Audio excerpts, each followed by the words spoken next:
Habari za asubuhi. Siku ya leo ni siku ya baraka sana. Tumeweza kukutana hapo na Dr. Kisembo. Tumemkaribisha Arusha. Amekuja na baraka nyingi, amekuja na hali ya hewa nzuri, imetaradad.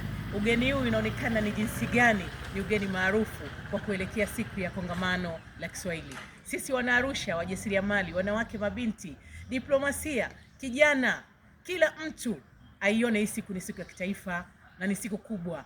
Kwa hiyo tumefurahi sana kupata ugeni huu ambaye ni role model wa shughuli ya kitaifa. Kwa kweli tunaomba tujumuike kwa wingi, tuione siku ya tarehe 11 iwe kama kesho, ifike na tuende safari ya Uganda.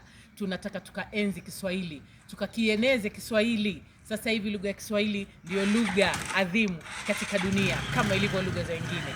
Na bila kusahau tutakuwa Uganda na tutakuwa na kumbukumbu ya Mwalimu Julius Kambarage Nyerere. Waganda wamekaa wanatusubiria kwa hamu waone wa Tanzania, Afrika Mashariki kwa ujumla, basi tukiwa na vibe, tukiwa na shangwe, tukiwa tuna shughuli nyingi ambazo tutaenda kuzifanya Uganda. Kwa hiyo Dr. Kisembo, karibu Arusha. Tumefurahi kukupokea na tunaisubiri siku hii kwa hamu.